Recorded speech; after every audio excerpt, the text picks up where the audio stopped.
Admiral Sarah Chen stood on the bridge of the UES Resilience, watching the tactical display with growing dread. Red dots swarmed across the hologram like angry insects, each one representing a Zephyrian warship. The enemy fleet was massive, larger than anything humanity had ever faced. 3,000 ships, ranging from massive dreadnoughts to swift attack cruisers, all bearing down on the Sol system with murderous intent. "Admiral, incoming transmission from the Zephyrian flagship," reported Lieutenant Torres from the communications console. His voice carried barely controlled fear. Sarah couldn't blame him. They all knew what this meant. "Put it through," Sarah commanded, her voice steady despite the ice forming in her stomach. The main screen flickered, revealing the imposing figure of Grand Marshal Vexai, Supreme Commander of the Zephyrian Warfleet. The alien's reptilian features were set in what Sarah had learned was their equivalent of a cruel smile.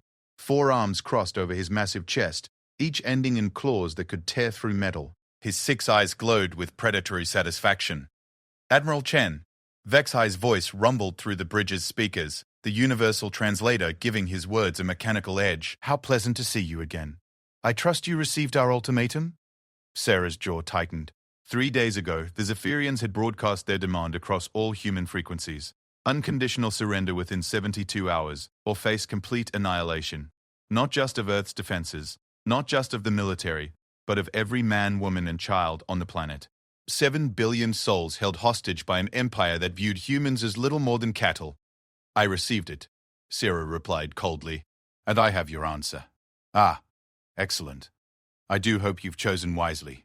The Empire grows tired of your species' stubborn refusal to accept your proper place in the galaxy. You are weak, divided, pathetic creatures who have somehow convinced yourselves you belong among the stars. Today, we correct that misconception." Sarah glanced at her tactical officer, Commander James Rodriguez. He gave her an almost imperceptible nod. Everything was ready. She turned back to face the alien commander. "You want our answer, Vexai? Here it is." Sarah's voice carried across not just her bridge, but every human ship in the system. Every military installation, every civilian station. She had opened all channels. "Humanity refuses your ultimatum. We will not surrender. We will not kneel. And we sure as hell won't go quietly." Vexai's expression shifted to amusement. How predictably foolish. "You face the might of the Zephyrian Empire with what? 200 ships? Your largest vessel barely qualifies as a heavy cruiser by our standards. Your weapons are primitive. Your armor laughable. You cannot possibly believe you can stand against us." "You're right about one thing," Sarah said, her voice dropping to a dangerous whisper. "We can't stand against you. Not with conventional tactics, anyway. But here's the thing about humans, Vexai. We don't fight conventionally when our backs are against the wall." She paused, letting her words sink in. Around her, the bridge crew worked with quiet efficiency. Everyone knew their roles in what was about to happen. They had trained for this moment their entire careers, hoping they would never need to use what they had learned. You see, for 300 years, humanity has been the galaxy's doormat. Every 2-bit empire, every pirate fleet, every alien supremacist group has taken their shots at us.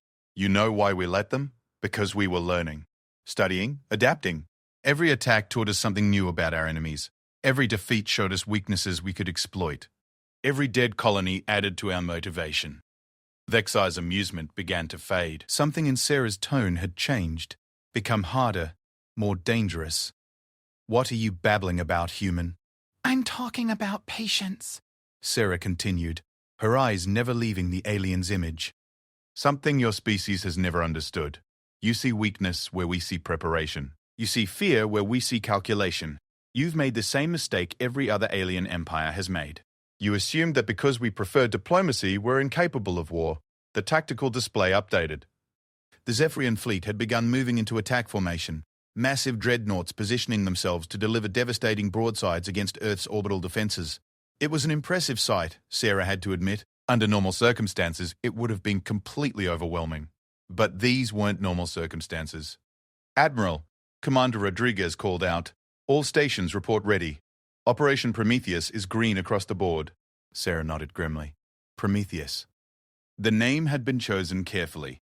In the ancient Greek myth, Prometheus had stolen fire from the gods and given it to humanity. Now, humanity was about to steal something far more dangerous than fire. "Vexai," Sarah said, her voice carrying a finality that made even her own crew shiver. You made a critical error in judgment. You could have continued raiding our outer colonies. You could have kept targeting our merchant ships, enslaving our workers, treating us like a minor nuisance. We would have enjoyed it, learned from it, grown stronger because of it. But you decided to threaten Earth itself, our homeworld, our families. She leaned forward in her command chair, her eyes burning with an intensity that transcended species barriers. You just declared war on the most dangerous predators this galaxy has ever produced. And now you're going to learn why humans conquered their homeworld long before we reached for the stars. Enough of this nonsense. Vexhay snarled, his composure finally cracking. You speak of fire and conquest, but you are nothing. Weak, soft mammals who cry for peace at every opportunity. We have studied your species extensively. You lack the will for true warfare. Have you? Sarah's smile was sharp as a blade. Then you know about our history. The wars we fought before we reached space. The weapons we built. The tactics we developed when we had nothing but primitive technology and the desperate need to survive. Did you study our nuclear weapons? Our biological warfare? Our chemical agents? Our willingness to turn entire continents into radioactive wastelands rather than surrender? The color began draining from Vexhay's features. Sarah could see understanding dawning in his multiple eyes. That's right, she continued relentlessly. You studied us, but you only saw what we wanted you to see. The peaceful explorers, the diplomatic corps, the scientists and traders. You never looked deeper. You never saw what we've been building in the shadows for the past 3 centuries, the weapons we swore we'd never use again, but never forgot how to make. Impossible, Vexhay whispered, but his voice had lost its earlier confidence. The galactic treaties forbid such weapons. Biological and nuclear warfare are banned by unanimous agreement of all civilized species. Sarah's laugh was cold as space itself. Galactic treaties? Civilized species? You mean the same treaties that were supposed to protect Earth's colonies from unprovoked attacks? The same civilized species that stood by and watched while pirates butchered our people? Those treaties? She stood from her command chair, her hands clasped behind her back. Let me explain something about humanity, Grand Marshal. We follow the rules when others follow the rules. But the moment you decide those rules don't apply to us, they stop applying to you too. And right now, you're threatening the lives of 7 billion human beings on our homeworld. All bets are off. Commander Rodriguez's voice cut through the tension. Admiral, enemy fleet is within weapons range. They're powering up their primary batteries. Understood. Sarah turned back to face Vexhay one last time. You wanted to see human weakness, Grand Marshal? Instead, you're about to witness human fury. And fury, properly focused, can move mountains. Or, in this case, destroy empires. You're bluffing, Vexhay said. But Sarah could hear the uncertainty in his voice. No species would be insane enough to what? Fight back when faced with genocide? Use any means necessary to protect their families? You clearly don't know humans very well. Sarah's voice dropped to barely above a whisper. But you're about to learn. She turned to her weapons officer. Commander Hayes, you are authorized to implement Prometheus Protocol, full deployment. Aye, Admiral. Prometheus Protocol authorized and confirmed. All units are standing by. Sarah faced the screen one final time. Vexhay was speaking rapidly into his own communication system, probably demanding status reports from his fleet. His earlier confidence had evaporated, replaced by growing alarm. 300 years ago, when humanity first encountered alien life, we made a promise, Sarah said, her words carrying across every ship in both fleets.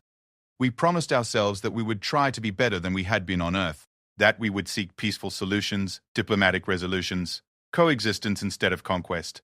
And we kept that promise, even when others took advantage of our restraint. The tactical display showed the Zephyrian fleet continuing its advance, but something was wrong. Ships at the rear of the formation were beginning to lag, their energy signatures fluctuating wildly. Vexhay's eyes widened as he noticed the same readings on his own displays. But you forced our hand, Sarah continued. You've made peaceful coexistence impossible. So now we're going to show you what humans are really capable of when we stop trying to be the good guys and start trying to survive. What have you done? Vexhay demanded, his voice rising to a roar. Our sensors are detecting massive energy fluctuations throughout our fleet. Answer me. Sarah's smile was predatory now, all pretense of diplomacy abandoned. We did exactly what humans do best, Grand Marshal. We adapted. You see, for the past century, our scientists have been working on a little project. They were inspired by watching how different alien species use various exotic particles for faster-than-light travel. Fascinating stuff, really. The way those particles interact with biological systems. Horror dawned in Vexay's eyes. The cargo shipments. The medical supplies you've been sending to our colonies for humanitarian aid. They weren't. Oh, they were exactly what we said they were, Sarah interrupted. Medical supplies, food shipments, construction materials, all perfectly legitimate, all carefully inspected by your own security forces.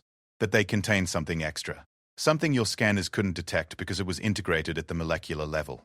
She gestured to the tactical display, where more Zephyrian ships were now showing critical system failures. Nanoscale machines, designed to remain dormant until activated by a specific quantum frequency. Machines that, once activated, begin systematically dismantling the exotic matter that powers your ship's engines and life support systems.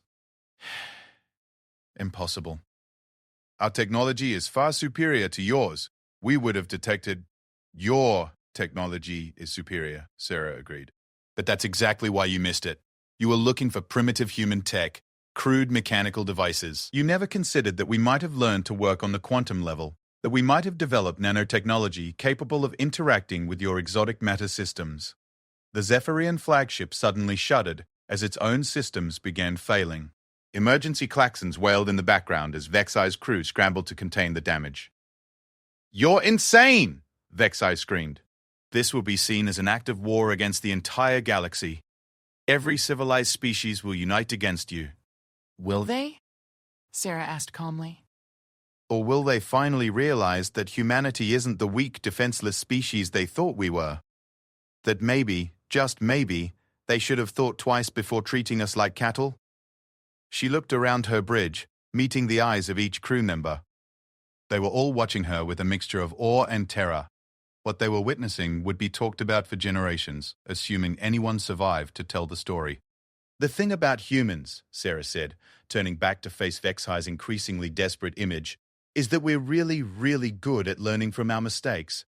And our biggest mistake was thinking that playing nice would earn us respect in this galaxy.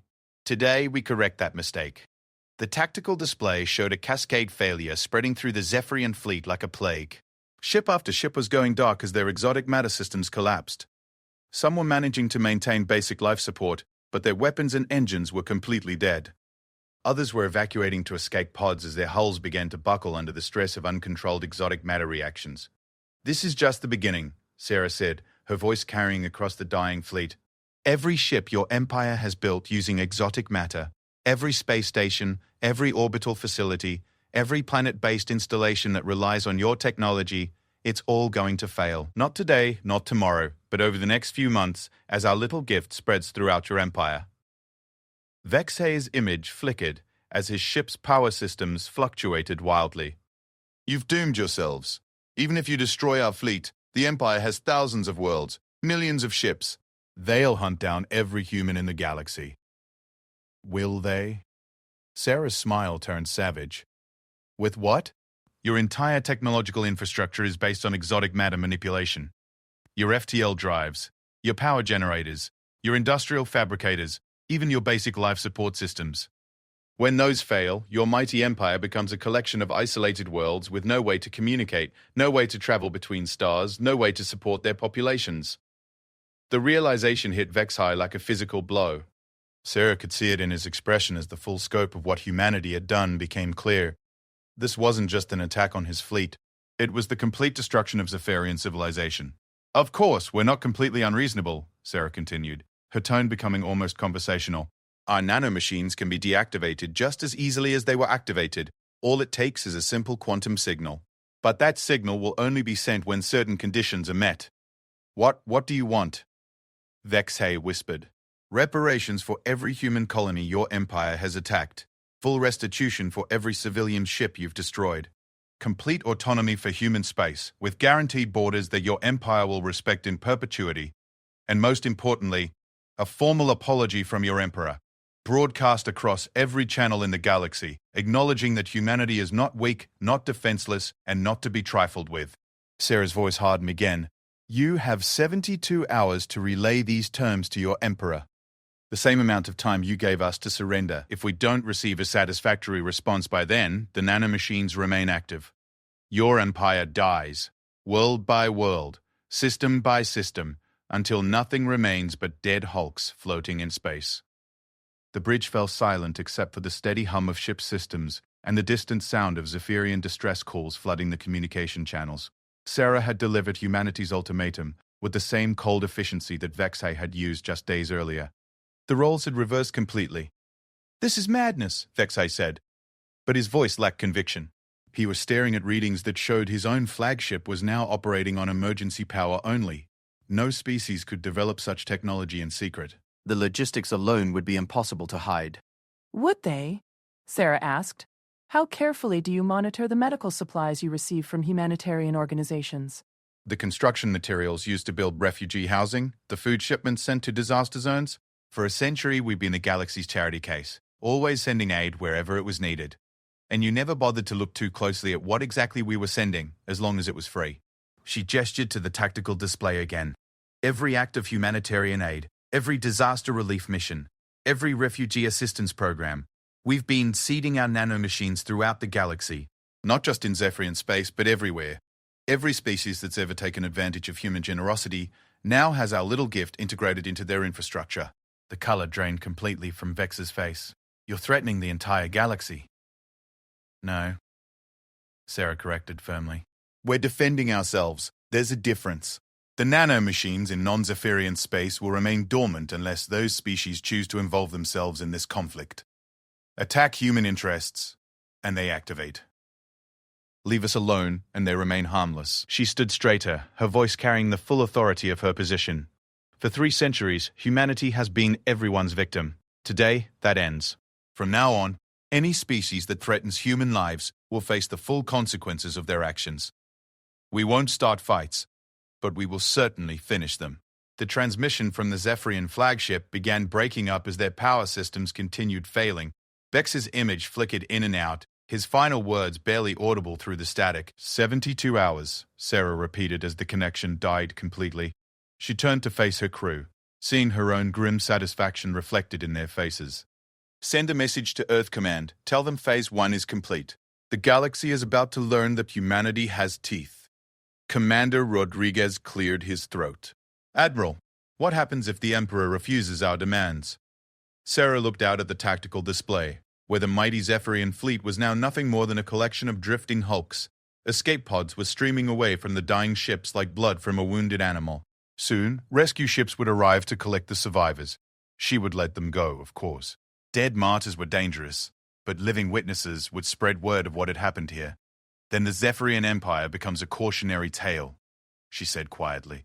And every other species in the galaxy gets a very clear message about what happens when you threaten humanity's survival. She took a deep breath, feeling the weight of what she had just unleashed. There would be consequences, she knew. Political ramifications, ethical debates, probably war crimes tribunals if humanity survived long enough. But right now, none of that mattered. What mattered was that 7 billion humans on Earth would live to see another day. Set course for Earth, she commanded. It's time to go home and wait for the Emperor's answer. As the human fleet began its journey back to Earth, Sarah allowed herself one last look at the debris field that had once been the most powerful alien war fleet in the galaxy. Humanity had finally shown its true face to the cosmos. Whether that was a good thing or not remained to be seen. But one thing was certain. The galaxy would never underestimate humanity again. Emperor Zixthal the Conqueror sat upon the jade throne of 1,000 worlds, his massive form radiating the kind of ancient authority that had built the greatest empire in galactic history. At nearly 8 feet tall and covered in the ceremonial scales of his ancestors, he was an imposing figure even by Zephyrian standards. 6 arms, each bearing the ritual scars of countless victories, gestured in frustration as he reviewed the reports flooding in from across his domain. The throne room itself was a testament to Zephyrian power. Carved from a single piece of crystallized exotic matter, it pulsed with soft blue light that responded to the Emperor's emotions. Right now, that light was flickering angry red as Zixthal processed the unthinkable information his advisors were presenting. "Repeat that," he commanded, his voice echoing off the chamber's vaulted ceiling. "I want to make absolutely certain I understand what you're telling me." Prime Minister Kexdal, the Empire's most senior diplomat, stepped forward with obvious reluctance. His normally pristine ceremonial robes were wrinkled and stained with the sweat of panic. "Your Imperial Majesty, Grand Marshal Vexehai's entire fleet has been neutralized." 3,000 ships, including the pride of our navy, reduced to drifting hulks within minutes. By humans? Zixthal said, his voice dropping to a dangerous whisper. By the same weak, pathetic species that we've been using for target practice for the better part of 3 centuries. Yes, Your Majesty. Kexdal confirmed, his voice barely audible. The Emperor's claws extended involuntarily, leaving deep grooves in the armrests of his throne. And they accomplished this feat of military genius how exactly? Did they suddenly develop weapons capable of penetrating our shields? Did they deploy some previously unknown fleet of super dreadnoughts? Did they perhaps discover a way to manipulate time and space itself? General Mortek, Supreme Commander of the Imperial Army, cleared his throat nervously. According to the survivors' reports, they used some form of nanotechnology. Microscopic machines that were apparently seeded throughout our fleet over an extended period. When activated, these devices systematically destroyed our exotic matter systems. Zixthal stood abruptly, his full height making even his largest advisors seem small. Nanotechnology. Deployed over an extended period. His voice was getting dangerously quiet again. Are you telling me that these supposedly primitive humans have been conducting covert warfare against the Empire for years without anyone noticing? It appears so, Your Majesty, General Mortek admitted. Intelligence suggests the nanomachines were introduced through humanitarian aid shipments, construction materials, even food supplies. Our security forces never considered screening for such technology because we assumed humans lacked the capability to produce it. Assumed. The word hung in the air like a curse. Zixthal began pacing, each step causing the crystalline floor to ring like a bell. We assumed. We built our entire strategy around assumptions about a species we clearly know nothing about. Fleet Admiral Kenthar, commander of the Imperial Navy, stepped forward reluctantly. Your Majesty, there's more. Our deep space monitoring stations have detected similar energy signatures throughout our territory. The nanomachines aren't limited to Vexay's fleet. They're everywhere. The Emperor stopped pacing. Everywhere? Every major shipyard, every orbital facility, every space station that relies on exotic matter technology is showing signs of infection. The humans weren't just preparing to destroy one fleet, Your Majesty. They were preparing to destroy our entire civilization. For a long moment, the only sound in the throne room was the Emperor's breathing. When he spoke again, his voice carried the cold fury of a predator that had suddenly discovered it was actually the prey. Show me the human demands again. Prime Minister Kexdal activated a holographic display that materialized in the center of the room. The terms were simple, direct, and utterly humiliating. Reparations for every attack on human colonies. Full autonomy for human space. A formal apology broadcast across the galaxy. And implicit in every word was the threat that hung over the Empire like a sword. They want me to apologize, Zixthal said slowly. To acknowledge that we were wrong to underestimate them. To essentially admit that the greatest empire in galactic history was defeated by a species we considered barely worthy of notice. Your Majesty, Kexdal ventured carefully, perhaps we should consider their terms. The alternative is the complete collapse of our civilization, Zixthal finished. Yes, I'm aware of that. The question is whether we're prepared to accept such an outcome rather than bow to human demands. He turned to face the assembled council, his expression unreadable. How long would we have? If we refuse their ultimatum, how long before the Empire becomes uninhabitable? Chief Science Officer Vayrex consulted her datapad. Based on our analysis of the nanomachine spread pattern, critical infrastructure failure would begin within 6 months. Complete systemic collapse would occur within 2 years. Our population centers would become unsustainable within 1 year. 2 years to evacuate 1 trillion citizens to worlds without exotic matter infrastructure, the Emperor mused. Impossible, of course. Even if we had enough conventional spacecraft, which we don't, most of our outlying worlds lack the resources to support such an influx of refugees. He resumed his pacing, each step echoing the rhythm of his thoughts. Tell me about the humans' capabilities, real capabilities, not the fairy tales we've been telling ourselves. General Mortek consulted his own reports. Our latest intelligence estimates suggest they've been understating their military strength by at least an order of magnitude. What we thought were their most advanced ships appear to be outdated models. Their true fleet composition is unknown. Their industrial capacity? Zixthal asked. Also unknown, Your Majesty. We now suspect that much of their civilian infrastructure may actually be military production facilities in disguise. The nanomachines alone suggest a level of technological sophistication we hadn't considered possible. And their allies? That's perhaps the most disturbing aspect of this situation, Prime Minister Kextel interjected. Initial reports suggest that several other species may have been collaborating with humans on this project. The Andromedan Confederacy has issued a statement calling for reasoned dialogue between our species.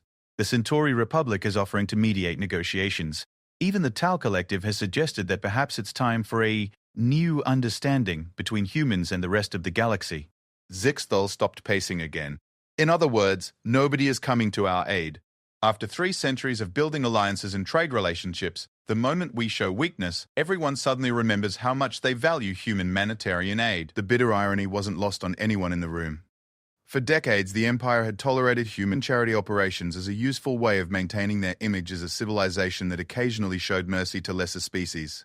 Now those same operations were revealed to have been the delivery mechanism for the most sophisticated covert warfare campaign in galactic history. Your Majesty, Admiral Kenthar said carefully, there may be another option. Our intelligence services have identified several human colonies in disputed territory, outside the protection of their main fleet. If we were to launch simultaneous strikes, with what? Zixthal's voice cut through the suggestion like a blade. Have you forgotten that our exotic matter technology is compromised? Every ship we send out risks systematic failure. Every weapon we fire might be our last. And do you really think the humans haven't planned for exactly that scenario? The Admiral's silence was answer enough. No, the Emperor continued. Whatever we do must be based on the reality of our situation, not on wishful thinking about our past capabilities. The humans have outmaneuvered us completely. The question now is how we respond to that reality. He walked to the great windows that looked out over the imperial capital. Millions of lights stretched to the horizon, representing the heart of a civilization that had endured for over a millennium. All of it now held hostage by a species they had dismissed as irrelevant. Tell me about their leader, he said without turning around. This Admiral Chen who delivered their ultimatum. Sarah Chen, General Mortek read from his files. Career military officer, approximately 45 standard years old, rose through the ranks during the border wars with the Keltaran hegemony, noted for unconventional tactics and psychological warfare expertise. Intelligence suggests she may have been involved in planning this operation for years. Years, Zixthal repeated. While we were celebrating our superiority over humanity, they were planning our destruction. And they succeeded so completely that we never even suspected what was happening. He turned back to face the council. There's something to be said for that level of strategic patience. Something terrifying, but admirable nonetheless. Your Majesty, Prime Minister Kexdal said urgently, we have less than 60 hours remaining to respond to their ultimatum. Whatever decision you make, I've already made my decision. Zixthal interrupted.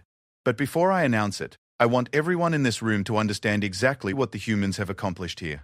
They haven't just defeated our fleet or threatened our infrastructure. They've fundamentally altered the balance of power in this galaxy. He gestured to the holographic display still showing the human demands. For 3 centuries, every species in this galaxy operated under the assumption that military might was the ultimate arbiter of disputes. That advanced technology and superior numbers would always triumph over lesser civilizations. The humans have proven that assumption wrong. The Emperor's voice took on a lecturing tone as if he were addressing a military academy rather than his senior advisors. They've shown that patience, planning, and intimate knowledge of your enemy's weaknesses can overcome any technological advantage. They've demonstrated that there are forms of warfare that render traditional military doctrine obsolete. Most importantly, they've proven that underestimating an opponent is the fastest way to lose everything you've built. Your Majesty, Admiral Kenthar ventured, surely you're not suggesting we simply capitulate to their demands?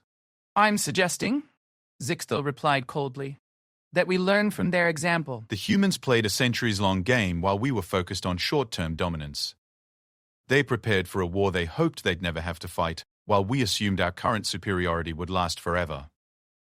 They studied us far more thoroughly than we ever studied them. He walked back to his throne, each step deliberate and measured. The result is that they hold our entire civilization hostage, and there's nothing we can do about it except accept their terms or watch our empire die. So we surrender? General Mortek asked, his voice heavy with disbelief. We adapt, Zixthal corrected. Just as the humans adapted to being the galaxy's punching bag, We adapt to being something less than the galaxy's dominant power. The alternative is extinction. He settled back onto the throne, the crystalline structure responding to his emotions with deep, steady pulses of blue light. Prime Minister Kextol, prepare a response to the human ultimatum. We accept their terms in full. Your Majesty. Several advisors began simultaneously. Additionally, Zixthal continued, raising a hand for silence. I want a complete review of our intelligence operations. I want to know everything we can learn about human capabilities, intentions, and strategic planning. If we're going to coexist with them, we need to understand exactly what kind of species we're dealing with. And our military posture? Admiral Kenthar asked. Will be recalibrated to focus on defense rather than expansion. The age of Zephyrian conquest is over, at least for the foreseeable future. Our priority now is ensuring the survival of our civilization and learning from the mistakes that brought us to this point. The Emperor stood once more, his full height casting long shadows across the throne room. I want it clearly understood that this is not a temporary setback. This is a fundamental shift in how the Empire operates. The humans have shown us that our old way of doing things was built on false assumptions. Those assumptions nearly got us all killed. What about the other species, Your Majesty? Prime Minister Kextol asked. Many of our allies will see this as a sign of weakness. Then they're welcome to test their own assumptions against human capabilities, Zixthal replied with grim humor. I suspect they'll reach the same conclusions we have, assuming they survive the experience. He moved toward the chamber's exit, his advisors falling into step behind him. I have an apology to record, one that will be broadcast across every channel in the galaxy, just as the humans demanded, and I want everyone listening to understand exactly what it means. Your Majesty? General Mortek called out. Zixthal paused at the threshold. It means that the galaxy has a new apex predator, General, and unlike us, they prefer to hunt from the shadows. The smart thing to do is make sure we never give them reason to hunt us again. As the Emperor left the throne room, his advisors remained behind, staring at the holographic display showing humanity's demands. The silence stretched until Chief Science Officer Vayerex finally spoke. He's right, about everything. I've been reviewing the technical specifications of their nanomachines, and the level of sophistication is terrifying. This isn't just advanced technology. It's advanced technology deployed with surgical precision over decades of planning. They're not the same species we thought we knew. So what are they? Admiral Kenthar asked quietly. Vayerex's answer sent chills through everyone present. They're exactly what they've been telling us they are for 3 centuries, survivors. And now we know what they survived on their homeworld, and how they survived it. The implications hung heavy in the air as the council slowly dispersed. Each would return to their respective departments with new orders, new priorities, and new understanding of humanity's place in the galaxy. But all would carry with them the same uncomfortable truth. The Zephyrian Empire had just learned that there were fates worse than defeat, and humanity had shown them exactly what those fates looked like. In less than 60 hours, Emperor Zixthal would broadcast an apology that would reshape galactic politics forever. But the real message wouldn't be in his words. It would be in the simple fact that the most powerful empire in galactic history had chosen survival over pride. The galaxy was about to learn that when humans say they come in peace, it's not because they're weak. It's because they're giving you a chance to keep breathing. The emergency session of the Galactic Council had been called within hours of Emperor Zixthal's public apology. But representatives from across the galaxy were still arriving in a steady stream of ships that crowded the orbital approaches to Council Station. Every major species was sending their highest-ranking officials, and many had brought additional diplomatic staff and military advisors. The normally controlled chaos of galactic politics had given way to barely contained panic. Ambassador Elena Vasquez, humanity's senior representative to the Council, sat in her private chambers, reviewing the intelligence reports that had been streaming in from human assets throughout known space. As the architect of humanity's diplomatic strategy for the past 2 decades, she had spent years building the relationships and trust networks that had made Operation Prometheus possible. Now she was about to see whether those same relationships would survive the revelation of what humanity was truly capable of. Mom, her aide, Lieutenant Commander Jackson, knocked softly at her door. The preliminary sessions are beginning. The Andromedan Confederacy wants to speak with you privately before the General Assembly. Elena nodded, setting aside the datapad containing casualty reports from the Zephyrian fleet. Minimal losses, thankfully. Most of their crews had been evacuated successfully before their ship's life support systems failed completely. Dead martyrs would have complicated the political situation enormously. Any word from the other major powers? She asked, straightening her formal diplomatic robes. The outfit had been carefully chosen for maximum psychological impact. Elegant but not ostentatious, professional but not threatening. Every detail mattered when you were representing a species that had just demonstrated the capability to destroy galactic civilization. The Tau Collective is requesting a formal briefing on human defensive capabilities, Jackson reported, consulting his notes. The Centauri Republic wants to discuss mutual security arrangements. The Kelteran hegemony is demanding an explanation for what they're calling unprecedented violations of galactic warfare conventions. And approximately 17 minor species are asking if we're accepting applications for protectorate status. Elena couldn't help but smile at that last point. For 3 centuries, humanity had been everyone's charity case. Now, smaller species were lining up to seek human protection. The irony would have been amusing if the stakes weren't so impossibly high. What about the Zephyrians themselves? Radio silence since the Emperor's broadcast. According to our intelligence assets, they're conducting a complete review of their military doctrine and diplomatic posture. No hostile actions, no threatening statements. They appear to be taking their new situation very seriously. Elena checked her chronometer. The apology broadcast was still echoing across galactic communication networks, being translated into thousands of languages and analyzed by xenobiologists trying to understand its cultural significance in Zephyrian society. The mere fact that Emperor Zixtal had publicly acknowledged his empire's mistakes was historic. The fact that he had done so under threat of complete annihilation was unprecedented. Send word to Admiral Chen that we're proceeding with Phase 2, she instructed, and remind her that the military demonstration was the easy part. What happens in the next few hours will determine whether we've prevented a war or started one. The walk to the council chamber took Elena through the station's diplomatic quarter, where representatives from dozens of species were gathered in small groups, speaking in hushed tones. The conversation stopped as she passed, and she could feel the weight of hundreds of eyes tracking her movement. Some looked fearful, others calculating, a few openly hostile. All looked at her differently than they had just a week ago. The main chamber of the Galactic Council was an architectural marvel, designed to accommodate the physical needs of every known sapient species. The human delegation's seating area was located in a section designated for smaller, physically weaker species, a placement that had always served as a subtle reminder of humanity's perceived status in galactic affairs. Today, that same placement felt ominous. The most dangerous predators were often the ones that didn't look threatening. Ambassador Vasquez! A familiar voice called out as Elena reached her seat. She turned to see Ambassador Kethstar of the Andromedan Confederacy approaching with his usual diplomatic smile, though she noticed his usual entourage of military advisors was larger than normal. Ambassador Kethstar, Elena replied with practiced courtesy. I trust your journey was pleasant? As pleasant as any emergency session can be, Kethstar replied, his translator giving his words a slightly mechanical edge. I was hoping we could discuss the current situation before the formal proceedings begin. There are concerns that my government would like addressed. Elena gestured to a small private alcove off the main chamber. Of course, though I should mention that my government's position on recent events is quite straightforward. They settled into chairs designed for bipedal species, and Kethar immediately leaned forward with the intensity that marked all serious diplomatic negotiations. Ambassador, I'll be direct. What exactly has humanity unleashed? The technical specifications we're seeing suggest capabilities far beyond anything your species has previously demonstrated. We've unleashed exactly what we said we would, Elena replied calmly. A defensive response to an existential threat. The Zephyrians gave us a choice between surrender and extinction. We chose a third option. By threatening the technological infrastructure of every species that has ever accepted human aid, Kethar pointed out, including the Confederacy.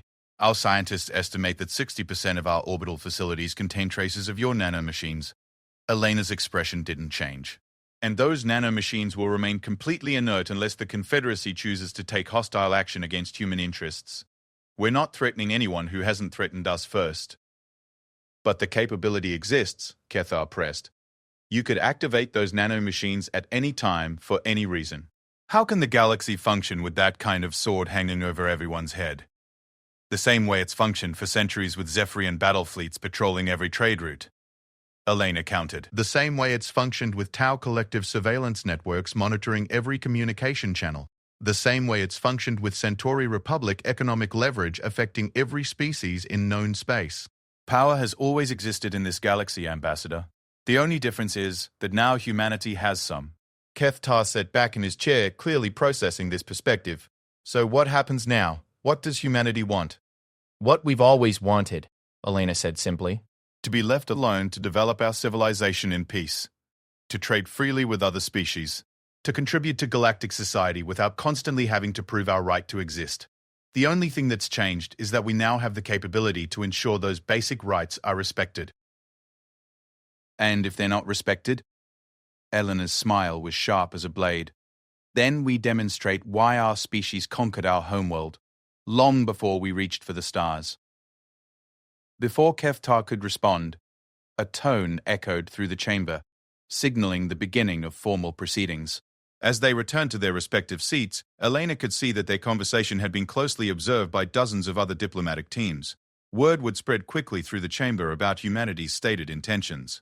Council Speaker Varan, a member of the ancient and allegedly neutral Axiom species, called the session to order with the traditional ceremonial phrases that had opened council meetings for over 1,000 years.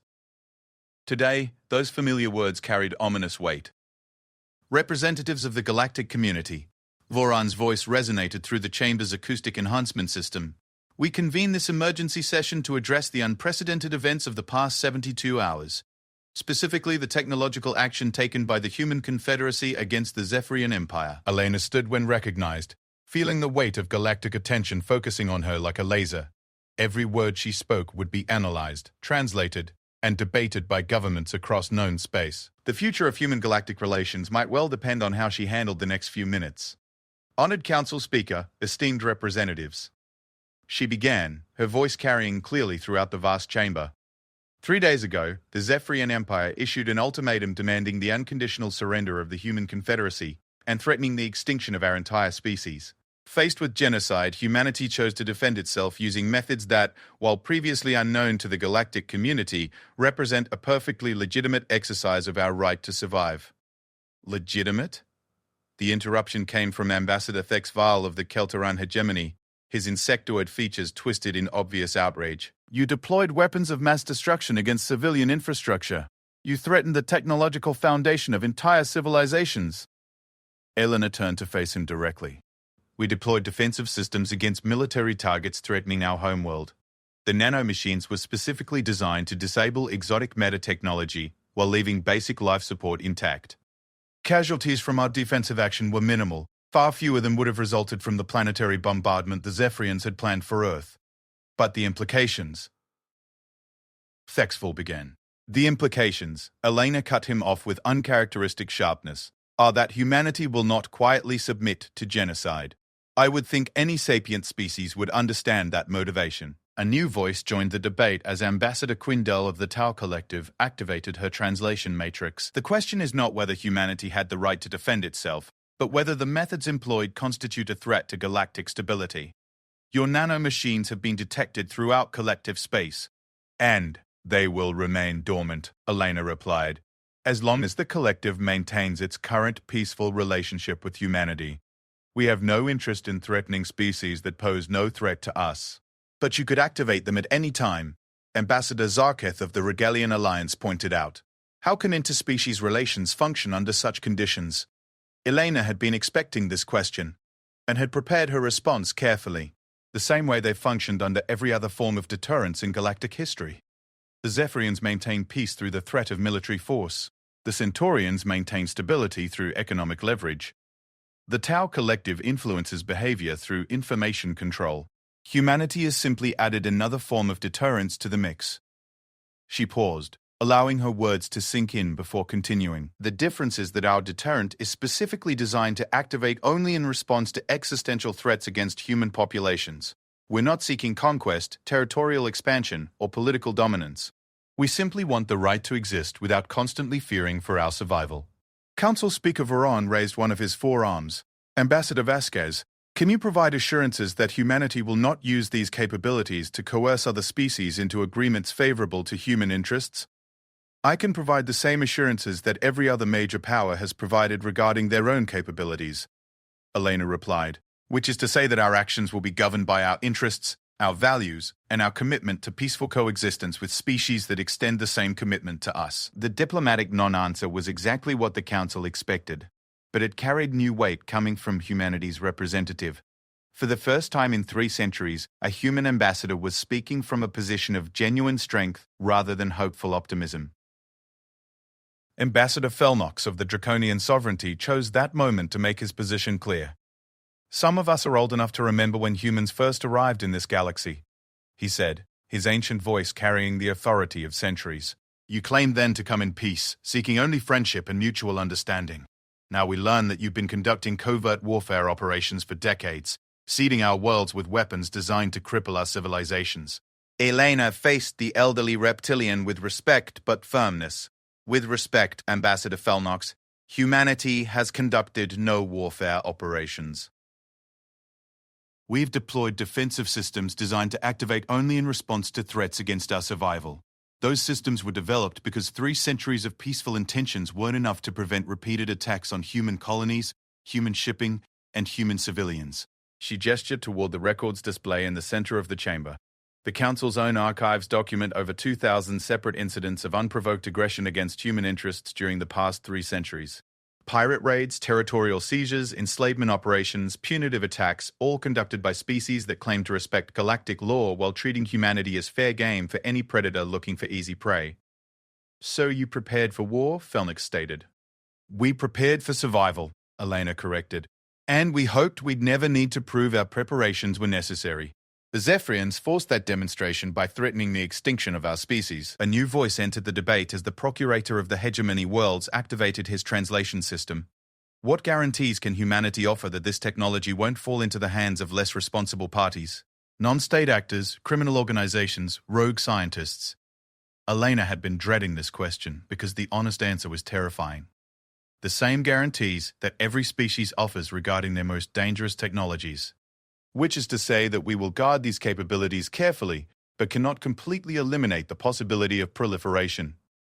The silence that followed was telling. Every representative in the chamber understood the implications. Humanity had not only demonstrated devastating new capabilities, but had essentially admitted that those capabilities might eventually spread to other parties. However, Elena continued, I would point out that the technology in question requires sophisticated understanding of quantum mechanics, exotic matter physics, and nanotechnology that currently exists in only a handful of species. The barriers to proliferation are substantial. For now, Ambassador Cathar interjected. But knowledge spreads, technology advances, and today's impossible becomes tomorrow's routine. What happens when every terrorist organization in the galaxy has access to nanomachines capable of crippling technological infrastructure? Elena's answer was brutally honest. Then the galaxy learns to function without complete dependence on exotic matter technology, just as it functioned before such technology was developed. Adaptation has always been the key to survival for species and civilizations alike. The chamber erupted in a dozen simultaneous conversations as representatives conferred with their advisors and colleagues. Elena could see the fear in many faces, but also calculation. Some species were clearly reassessing their relationships with humanity in light of these new capabilities. Others were probably wondering what other secrets human science might have developed in the shadows. Council Speaker Varan called for order. The chair recognizes Ambassador Rextal of the Zephyrian Empire. A hush fell over the chamber as the Zephyrian representative stood. Rextal was younger than many of his colleagues, chosen specifically for his diplomatic skills rather than his military connections. His presence here, instead of a more senior official, was itself a statement about the Empire's new approach to galactic relations. Honored Speaker, esteemed colleagues, Rextal began, his voice carrying none of the arrogance traditionally associated with Zephyrian diplomacy. My government wishes to make clear that we accept full responsibility for the recent crisis. Our actions were based on flawed assumptions about human capabilities and intentions. We underestimated their defensive capabilities and overestimated our own invulnerability. He paused, clearly choosing his words carefully. The human response, while devastating to our military forces, was precisely proportional to the threat we presented. They could have activated their defensive systems months ago, causing massive casualties throughout our empire. Instead, they waited until we forced their hand by threatening their homeworld directly. The admission sent ripples of shock through the chamber. A Zephyrian ambassador was essentially endorsing humanity's actions while accepting blame for the entire crisis. My government has no intention of seeking retaliation or revenge, Rexdal continued. We have learned valuable lessons about the dangers of assuming superiority over species we do not fully understand. We hope other governments will learn from our mistakes rather than repeat them. Elena stood again when recognized. The Human Confederacy appreciates the Zephyrian Empire's honest assessment of recent events. We look forward to building a more respectful relationship based on mutual understanding, rather than mistaken assumptions about human limitations. What about the nanomachines currently present in Zephyrian space? Rexdal asked. Will they be deactivated as part of the agreed resolution? As per the terms accepted by Emperor Zixtal, Elena confirmed, the nanomachines affecting Zephyrian infrastructure will be deactivated once all reparations have been completed and the formal autonomy agreements have been signed. This process should be complete within 6 months. And what about the nanomachines in the territories of species that had nothing to do with this conflict? Ambassador Thexavile demanded. Elena's smile was diplomatic but cold. As I stated earlier, those will remain dormant unless activated by hostile actions against human interests. Think of them as an insurance policy against future misunderstandings about humanity's defensive capabilities. The session continued for several more hours, with each major species seeking clarification about humanity's intentions, capabilities, and future actions. Elena answered honestly when possible, diplomatically when necessary, and always with the underlying message that humanity's patience with being the galaxy's victim had finally run out. As the formal session concluded, Elena realized that the real work was just beginning. The demonstration against the Zephyrians had been spectacular, but the long-term consequences would depend on how humanity managed its newfound status as a major galactic power. Walking back to her quarters, she reflected on the conversations and barely concealed threats she had fielded throughout the day. Some species were clearly considering preemptive action against humanity before their capabilities could grow further. Others were seeking alliances protection against whatever other surprises human science might have developed. All of them, however, were finally taking humanity seriously. After 3 centuries of being dismissed as weak, naive idealists, humans were finally being treated as equals in the galactic community. Elena just hoped that equality wouldn't prove more dangerous than the condescension it had replaced. Because now that humanity had shown what it was capable of when pushed to desperation, the galaxy would be watching carefully for any sign of what humans might do with power they had chosen to wield rather than power they had been forced to use. The next few months would determine whether humanity had prevented a war or simply delayed a much larger one. 6 months had passed since the Zephyrian incident, as galactic historians were already calling it, and Dr. Marcus Webb stood in the observation deck of Research Station Omega, watching the construction of humanity's newest achievement. The massive structure taking shape in the asteroid field beyond looked like nothing so much as a metallic flower, its 7 primary arms extending gracefully from a central hub that pulsed with contained energy. The Prometheus Array, his assistant, Dr. Sarah Kim said quietly as she joined him at the viewport. Hard to believe we're actually building it. Marcus nodded, still somewhat amazed that they had reached this point. As the head of Human Defense Initiative Research, he had spent the past decade developing technologies that he hoped would never be used. The nanomachines deployed against the Zephyrians had been just one project among many, designed as a last resort against species that viewed humanity as expendable. The galaxy wanted to see what humans were capable of when pushed to desperation, he said, watching automated construction drones position another segment of exotic matter conduit. Now they're about to learn what we can accomplish when we're not fighting for our survival. The Prometheus Array was humanity's answer to a simple question that had emerged from the Galactic Council sessions. If human defensive capabilities were so advanced, what were their constructive capabilities? The answer was a project that would have been impossible without the cooperation of species that had previously dismissed human technology as primitive. Latest reports from the test sites? Marcus asked. Sarah consulted her datapad. Sarah Station successfully completed its 5th controlled exotic matter synthesis trial yesterday.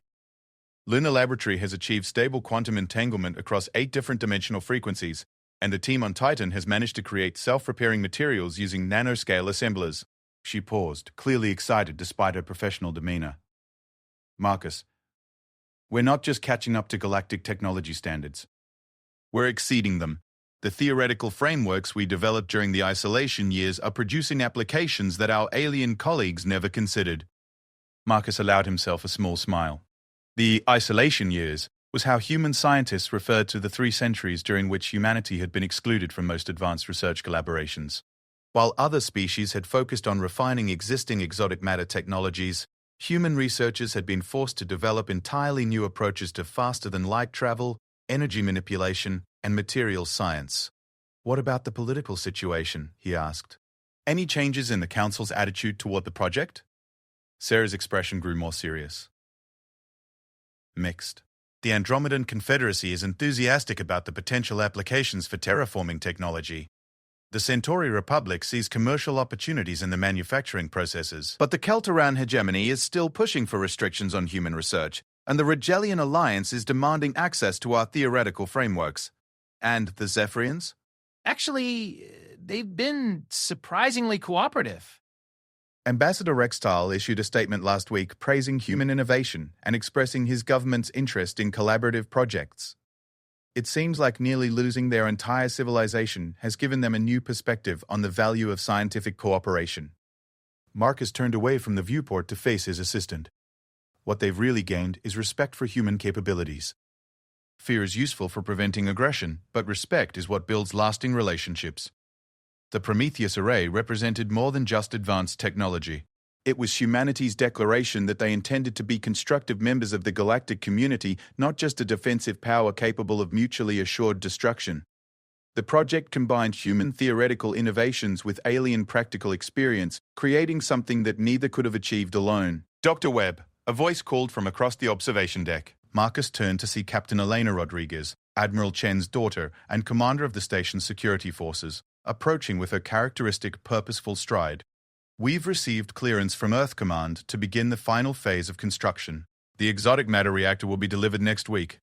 "Any concerns about security?" Marcus asked. The reactor was perhaps the most valuable piece of technology in human space, combining principles learned from a dozen different alien species with uniquely human innovations in quantum field manipulation. "Standard precautions," Elena replied. 3 escort squadrons. Quantum encryption on all communications, and continuous monitoring by our early warning network. Plus, the Tau Collective has offered to provide additional sensor coverage in exchange for access to our published research data. "Interesting that the Collective is willing to share intelligence assets," Sarah observed. 6 months ago, they were demanding explanations for our unprecedented violations of galactic warfare conventions. Elena's smile was knowing. Amazing how attitudes change when people realize you have something they want. The Collective's quantum processing capabilities are impressive, but they've been using the same basic algorithms for centuries. Our theoretical work on dimensional folding has opened up entirely new possibilities for information storage and manipulation. Marcus nodded, understanding the implications. The Tau Collective's offer wasn't just about gaining access to human research. It was about acknowledging that humanity had become an equal partner in galactic technological development. No longer the primitive junior species that needed guidance from their betters. "Dr. Webb," another voice interrupted. Marcus turned to see Dr. Yuki Tanaka, his senior xenobiologist, hurrying across the deck with obvious excitement. "You need to see the latest results from the biocompatibility trials. We've achieved something unprecedented." They moved to Tanaka's laboratory, where holographic displays showed complex molecular structures rotating slowly in 3-dimensional space. Marcus recognized some of the components from his own work on nanoscale assemblers, but the configurations were unlike anything he had seen before. "We've successfully created hybrid nanomachines that can interface with the biological systems of 7 different alien species," Tanaka explained, manipulating the display to highlight specific molecular bonds. Not just Zephyrian exotic matter technology, but Andromedan neural interfaces, Centauri genetic modification systems, even Tau collective quantum processors. Marcus felt his breath catch. The implications were staggering. You're talking about universal compatibility. Nanomachines that could repair, enhance, or modify the technology of any known species. Exactly. But that's not the most interesting part. Tanaka manipulated the display again, showing a complex interaction between human DNA and alien quantum structures. The nanomachines aren't just compatible with alien technology, they're compatible with alien biology. The silence that followed was profound. Marcus, Sarah, and Elena all understood what they were looking at, but none wanted to be the first to voice the obvious conclusion. "Medical applications?" Sarah finally asked. "Beyond medical," Tanaka replied. We're talking about the ability to enhance human physiology using alien biological principles, or to provide medical treatment to alien species using human-developed technology. The boundaries between species become much more fluid when you can literally repair, modify, or enhance biological systems at the cellular level. Marcus sat down heavily, the weight of the discovery settling on him like a physical burden. Have you discussed this with anyone else? Only my immediate research team, and they're all under the highest security classifications. But, Marcus, the potential here is beyond anything we've previously imagined. We could eliminate genetic diseases across multiple species. We could extend lifespans indefinitely. We could even enhance cognitive capabilities or physical performance beyond natural limitations. Or we could create weapons capable of targeting specific species with unprecedented precision, Elena added grimly. Or develop enhancement technologies that create permanent advantages for whoever controls them. Or accidentally trigger biological changes that can't be reversed. Marcus stood and walked to the laboratory's viewport, looking out at the Prometheus array taking shape in the distance. Humanity had already shocked the galaxy with their defensive capabilities. Now they were on the verge of developing technologies that could reshape the fundamental nature of biological life itself. This research is classified at the highest levels until further notice, he decided. We continue the work, but we also begin developing ethical frameworks and safety protocols, and we start preparing for the political implications of what we're discovering. What kind of political implications? Sarah asked. Marcus turned back to face the group, the kind that could make our confrontation with the Zephyrians look like a minor diplomatic disagreement. When word of this gets out, and it will eventually, every species in the galaxy is going to want access to these technologies. Some will offer alliance, others will try to steal the research, and a few will probably attempt preemptive strikes to prevent us from developing it further. So what do we do? Elena asked. We do what humans have always done when faced with impossible situations, Marcus replied. We adapt. We prepare for every possible scenario, we build alliances with species we can trust, and we make sure that when the next crisis comes, we're ready for it. He looked around at his colleagues, seeing his own determination reflected in their faces. 6 months ago, humanity proved that we could defend ourselves when pushed to desperation. Now we have the opportunity to show what we can accomplish when we're building rather than destroying. Tanaka activated another holographic display, this one showing population centers across human space. The medical applications alone could transform our society. Average human lifespan could be extended to centuries rather than decades. Genetic diseases could become extinct. Physical and cognitive enhancement could become routine. And if we share these technologies with our alien allies? Sarah asked. Then we become the species that ended suffering for every sapient being in the galaxy, Marcus replied. Or we become the species that accidentally created new forms of suffering we can't imagine. The responsibility is unprecedented. Eleanor activated her communication device.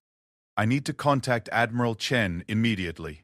This discovery changes everything about our strategic planning.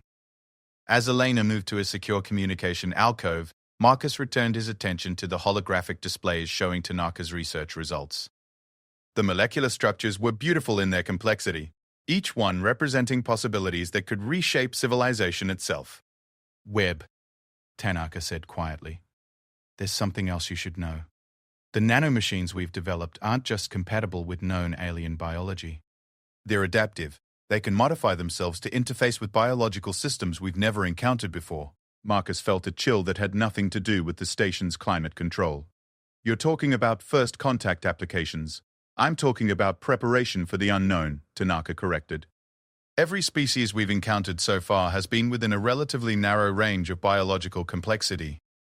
But our nanomachines suggest that life in the galaxy might be far more diverse than we've realized. And if that's true, then our technologies could give us advantages in situations that no one has prepared for. Through the laboratory's viewport, Marcus could see the Prometheus array reaching toward completion, its exotic matter conduits beginning to glow with contained energy.